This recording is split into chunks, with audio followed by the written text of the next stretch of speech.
9 వచ్చుంటాయి. అమ్మని ముట్టుకుంటుంటే అమ్మో నన్ను పంది ముట్టేసుకుంది, ముట్టుకోకూడదు అనేవారు. అసలు పంది ఎందుకు వచ్చి ముట్టింది పందిలాగా? అక్కేట్ చేసిందో తెలియదు కానీ పెద్ద ఫంక్షన్ చేశారు. మటన్ చికెన్ బోల్డ్ వండిశారు. జీకే అనే ఒక ఇంట్రెస్టింగ్ సబ్జెక్ట్ ఉండేదబ్బా.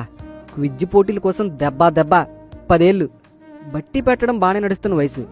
అదేదో మ్యాథ్స్ అంట. నన్ను మింగేయడానికి వచ్చిన ఈజిప్ట్ మమ్మీలాగా ఎంటర్ అయింది. అప్పుడు మొదలెట్టి దానివల్ల ఇప్పటికి కూడా సుఖం లేదు, మనశ్శాంతి లేదు. చిన్నప్పుడు వడ్డీలంటే మనకు అర్థమయ్యేది కాదు కానీ ఇప్పుడు ఈఎంఐలంటే తెలియనోడే లేడు. పవర్ రేంజెస్లో నేనేరా రెడ్ రేంజ్ అనేవాడు ఇప్పుడు రెడ్ ఫ్లవర్లా రాడ్ అయ్యి ఉన్నాడు. 11 వచ్చినా తొండని చంపితే డబ్బులు వస్తాయి అనుకునేవాళ్ళం. 12కి క్రష్ అంటే ఏంటో తెలిసింది. ఇప్పుడు 12కి పిల్లలు పెళ్లి చేసుకుంటున్నారు. 13కి 3 వచ్చింది. 14కి సర్కిల్ పెరిగింది. 15 ఏళ్ళకి అల్లరి ఎక్కువయ్యి 16కి 10 పాయింట్లకి ఎగ్జాములు పెట్టి నీ ఫ్యూచర్ ఇదేరా అని డిసైడ్ చేసి పడేశారు. ఎక్కడో పుట్టి ఎక్కడో పెరిగి ఇక్కడే కలిసాము చదువులమ్మ చెట్టు నీడలో అని పాట పాడేసుకొని స్లామ్ బుక్కుల్లో గోల్స్ ఏమో మెస్సీలాగా రాసేసుకొని ఒక్కోడు ఇప్పుడు మిషన్ల ముందెట్టుకొని మైకులు మ్యూటు అన్మ్యూటు చేసుకుంటూ నానా మొగ్గలేసిపోతున్నారు. 17 ఏళ్ళకి ఎంటరు. మెల్లగా మీసాలు మొలుస్తున్న మాసం అది. సీక్రెట్గా ఫేస్బుక్లో లాగిన్ అయ్యాం.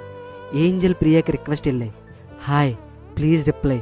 Hi you looking beautiful. Hi అని తప్ప ఏంజల్ ప్రియా ఇంకో రిప్లై ఇచ్చేదే కాదు. చాలా బాధతో ఇంకో ప్రొఫైల్ పిక్చర్తో ఉన్న ఏంజల్ మౌనికాకి మెసేజ్లు పెట్టేవాళ్ళం. ఇప్పుడు స్నాప్స్తో సావదొబ్బుతున్నారు. జీవితమే స్నాప్ అయిపోయింది. స్నాపే ఓ సీక్రెట్ షాప్ అయిపోయింది.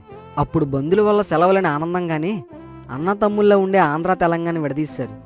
ఇప్పుడు కన్నడలో తెలుగు వాళ్ళంటే పడదు, తమిళ వాళ్ళు నచ్చరంటారు.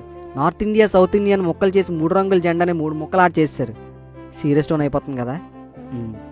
18 ఏళ్ళు అయిపోయి గొర్రెల్లాగా సిఎస్సి మెకానికల్ ఈసీఈ ఐటీ అని పాట పాడుకుని ఆ పాతాళ లోకంలో పడ్డాం. బాబు డిగ్రీ చేసిన వాళ్ళు మీరు చాలా బెస్ట్ అమ్మా. 1 ఇయర్ సేవ్ చేసుకున్నారు. మేము 4 ఏళ్ళు సావు చూసుకున్నాం. పోటీ ప్రపంచం పరిగెట్టు అని వీల్ చైర్లో కూర్చోబెట్టి రన్నింగ్ రేస్ విన్నామనేవారు. మనకు రాని కోడింగ్ని కోడి గెలికినట్టు గెలికి అదేదో అవుట్పుట్ తెచ్చి క్లాప్స్ కొట్టించుకునే రోజుల నుండి ఏకెత్తే ఒక యాపే క్రియేట్ చేసి మనిషిని తీసి పారేసే రోజులకు వచ్చాం.